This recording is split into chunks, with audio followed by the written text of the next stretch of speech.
Hello అండి. ఈరోజు నేను పాలక్ పన్నీర్ రెసిపీ అయితే చేయబోతున్నాను. దీని కలర్ చూసారా ఎంత బావుందో. చాలామంది పాలకూర కలర్ వండిన తర్వాత డార్క్ అయిపోతూ ఉంటుంది అంటుంటారు. అందుకే ఈ వీడియోలో నేచురల్ కలర్ అలాగే ఉండేటట్టుగా పాలకూర ఎలా వండాలో టిప్స్‌తో పాటు చూపించబోతున్నాను. అండ్ దీని టేస్ట్ కూడా కమ్మగా చాలా బావుందండి. అయితే ఆలస్యం చేయకుండా దీన్నెలా ప్రిపేర్ చేయాలో వీడియోని స్టార్ట్ చేసేద్దాం. Welcome to Shamila's kitchen. దీనికోసం ముందుగా నేను 3 కట్టలు పాలకూరని తీసుకున్నాను. నేను ఇందులో కేవలం ఆకుల్నే తీసుకున్నానండి. నీట్‌గా వాష్ చేసి. కాడల్ని తీసేసానండి. ఎందుకంటే కాడలు కొంచెం ముదురుగా ఉన్నాయి. లేతగా ఉంటే కాడలు కూడా వేసుకోవచ్చు. నేను తీసుకున్న పాలకూర అయితే కొంచెం ముదురుగా ఉంది కాబట్టి కేవలం ఆకుల్ని తీసుకున్నాను. నెక్స్ట్ ఒక బౌల్‌లో వాటర్‌ని బాయిల్ చేసుకోవాలండి. అందులో 4 పచ్చిమిరపకాయలు, కొన్ని జీడిపప్పు. అంటే ఒక 6, 7 జీడిపప్పు దాకా తీసుకున్నాను నేను. అందులో మనం ముందుగా క్లీన్ చేసి పెట్టుకున్న పాలకూరని యాడ్ చేసుకోవాలండి.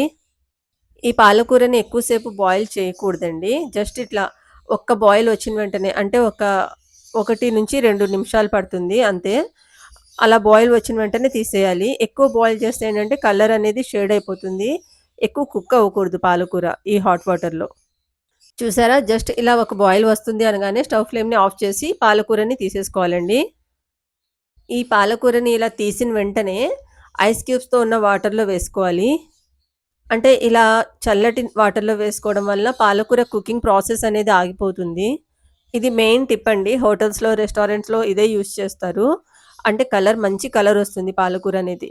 బయట నుంచి కర్రీస్ అది తెచ్చుకుంటే అనుకుంటూ ఉంటామండి. మంచిగా ఉన్నాయి, చాలా మంచి కలర్ వచ్చింది అని. కానీ ఇలాంటి చిన్న చిన్న టిప్స్ ఫాలో అయితే మనకు కూడా మంచి కలర్ అనేది వస్తుంది. తర్వాత దీన్ని ఐస్ వాటర్‌లో నుంచి లైట్‌గా ఇలా పిండుకొని తీసుకుంటున్నాను. ఎక్కువ వాటర్‌తో తీసుకోకూడదు. అంటే దీన్ని పేస్ట్ చేసుకోవాలి కదండీ! లైట్‌గా ఇలా తీసుకుంటున్నాను. ఇలా తీసుకున్న పాలకూరని ఒక మిక్సీ జార్‌లో అయితే యాడ్ చేసుకొని పేస్ట్ లాగా చేసుకోవాలండి. నేను దీన్ని పేస్ట్ చేసుకున్నాను. చూసారా ఎలా మంచి కలర్ వచ్చిందో? బాగా స్మూత్‌గా పేస్ట్ చేసుకున్నానండి. దీన్ని సైడ్‌లో పెట్టుకొని నెక్స్ట్ ప్రాసెస్‌ని అయితే స్టార్ట్ చేద్దాము. నెక్స్ట్ ఒక పాన్‌లో బటర్‌ని యాడ్ చేశానండి. దాంతో పాటే కొంచెం ఆయిల్‌ని కూడా వేసుకున్నాను. బటర్ కొంచెం మెల్ట్ అయిన తర్వాత ఇందులో సన్నగా తరిగిన వెల్లుల్లిపాయలని యాడ్ చేసుకోవాలి. ఒక 4 వెల్లుల్లిపాయలని ఇలా సన్నగా కట్ చేసుకున్నాను. ఇది జస్ట్ కొంచెం ఫ్రై అయిన తర్వాత ఇందులో పన్నీర్ క్యూబ్స్‌ని యాడ్ చేస్తున్నానండి. ముందుగా ఇలా పన్నీర్‌ని ఫ్రై చేసుకొని తర్వాత కర్రీలో యాడ్ చేస్తే పన్నీర్ అనేది షేప్ విరిగిపోకుండా ఉంటుంది. దీన్ని నేను ఇలా కొంచెం పెద్ద ముక్కలుగానే కట్ చేసుకున్నాను. అంటే ఇది ఫ్రై అయిన తర్వాత చిన్న పీసెస్‌లో కట్ చేసుకుంటాను. ఎందుకంటే ఇలా పెద్ద పీసెస్ కట్ చేస్తే ఏంటంటే ఈవెన్‌గా ఫ్రై అవుతాయి అందుకని. దీని మీద కొంచెం సాల్ట్ అలాగే కొంచెం కసూరి మేథి అండి. ఇలా ఫ్రై చేసుకుంటే పన్నీర్‌లోకి ఫ్లేవర్స్ అన్నీ కూడా వెళ్ళి చాలా బావుంటాయండి పీసెస్ అనేవి. అంటే కొంచెం చప్పచప్పగా కాకుండా మంచి ఫ్లేవర్‌ఫుల్‌గా ఉంటాయి. అంటే రెస్టారెంట్ స్టైల్‌లో చేస్తున్నాను కదా! రెస్టారెంట్స్‌లో ఇట్లానే ఫ్రై చేస్తారు. దాని మీద కొంచెం రెడ్ చిల్లీ పౌడర్ కూడా యాడ్ చేసుకోవాలండి. ఒక సైడ్ పన్నీర్ మొత్తం ఇట్లా ఫ్రై అయిన తర్వాత రెండో సైడ్ కూడా ఇలా తిప్పుకొని ఫ్రై చేసుకుంటున్నాను. ఇవి ఇలా ఫ్రై అయిన తర్వాత ఈ పన్నీర్ పీసెస్‌ని నేను హాఫ్‌లో కట్ చేసుకుంటున్నాను. మీకిష్టముంటే ఇంకా చిన్నగా కూడా జేసుకోవచ్చు. లేదంటే ఇలా పెద్ద పీసెసే పెట్టుకోవచ్చు. నేనిలా కొంచెం నిలువు పీసెస్ కట్ చేస్తున్నాను. నెక్స్ట్ స్టవ్ మీద ఒక కడాయి పెట్టుకొని అందులో ఆయిల్‌ని యాడ్ చేసుకోవాలండి. ఆ ఆయిల్‌లో జీలకర్ర యాడ్ చేస్తున్నాను ఒక టీ స్పూన్.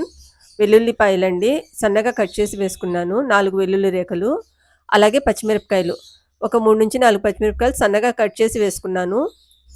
అందులోనే ఉల్లిపాయలని కూడా యాడ్ చేస్తున్నాను. 3 పెద్ద సైజు ఉల్లిపాయలని కట్ చేసుకున్నానండి. ఇవన్నీ కూడా కొంచెం సేపు ఫ్రై చేసుకోవాలి. ఒక 10 మినిట్స్ ఇట్లా ఫ్రై చేసుకున్న తర్వాత ఉల్లిపాయలన్నీ కూడా ఇలా మగ్గాయండి. నెక్స్ట్ ఇందులో అల్లం వెల్లుల్లి మసాలాని యాడ్ చేసుకోవాలి. ఒక టీ స్పూన్ అల్లం వెల్లుల్లి మసాలా వేసుకున్నాను. ఇది కూడా కొంచెం పచ్చివాసన పోయేదాకా ఒక 2 మినిట్స్ ఇట్లా ఫ్రై చేసుకోవాలండి. నెక్స్ట్ ఇందులో ధనియాల పౌడర్‌ని యాడ్ చేస్తున్నాను. ఒక టీ స్పూన్ దాకా.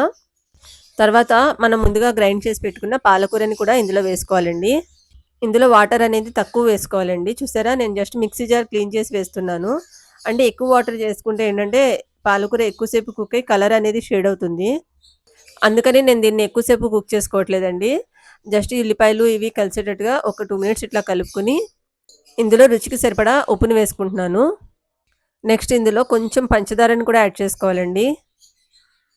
లైట్‌గా అంటే ఒక పావు టీ స్పూన్ యాడ్ చేసుకోవాలి. నెక్స్ట్ ఇది కొంచెం డ్రై అయిన తర్వాత హాట్ వాటర్‌ని వేసుకోవాలండి.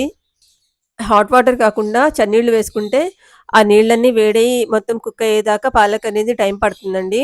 ఈ మధ్యలో దీని టేస్ట్ అనేది పోతుంది. అందుకని హాట్ వాటర్‌ని వేసుకోవాలి. ఇందులో లైట్‌గా గరం మసాలా, అలాగే కసూరి మేతి అండి. 1 టీ స్పూన్ దాకా వేసుకున్నాను. ఆ 2 వేసుకున్న తర్వాత ముందుగా ఫ్రై చేసి పెట్టుకున్న పన్నీర్ పీసెస్‌ని ఇందులో యాడ్ చేస్తున్నాను. మనం పన్నీర్‌లో ఆల్రెడీ సాల్ట్, పెప్పర్ అన్నీ వేసి ఫ్రై చేసుకున్నాం కదా! చాలా బావుంటాయండి పీసెస్ అనేవి చప్పగా ఉండవు. నెక్స్ట్ ఈ పీసెస్ అన్నీ కూడా పాలకూరలో ఒక 10 మినిట్స్ కుక్ చేసుకోవాలి. మొత్తం స్పైసెస్ అన్నీ కూడా యాడ్ చేసిన తర్వాత లాస్ట్‌లో మిల్క్ క్రీమ్‌ని వేస్తున్నానండి. మీరు లేదు అంటే గనక పాల మీద మీగడ ఉంటుంది కదా! అదైనా వేసుకోవచ్చు. దీనివల్ల ఈ కూర అనేది చాలా కమ్మగా ఉంటుంది. ఈ క్రీమ్‌ని కూడా యాడ్ చేసిన తర్వాత మూత పెట్టుకొని ఒక్క 10 మినిట్స్ కుక్ చేసుకుంటే మన పాలకూర పన్నీర్ అనేది రెడీ అయిపోతుందండి. ఇంకా చివరగా స్టవ్ ఫ్లేమ్‌ని ఆఫ్ చేసిన తర్వాత నేను దీన్ని సర్వింగ్ బౌల్‌లోకైతే తీసుకుంటున్నానండి. దీన్ని నేను ఇట్లా మిల్క్ క్రీమ్‌తో గార్నిష్ చేస్తున్నాను. ఈ రెసిపీ అయితే చాలా బావుంది. రోటీ, చపాతీ, రైస్ ఎందులోకైనా చాలా బావుంటుందండి. చాలా కమ్మగా ఉంది. అలాగే పాలకూర కూడా మన హెల్త్‌కి చాలా మంచిది. తప్పకుండా ట్రై చేయండి. మీకు ఇలాంటి మరిన్ని రెసిపీస్ కోసం నా ఛానల్ షమీలాస్ కిచెన్‌ని సబ్స్క్రైబ్ చేసుకోండి. ఈ వీడియో నచ్చితే కింద ఉన్న లైక్ బటన్‌ని ప్రెస్ చేయండి. Thank you for watching my video.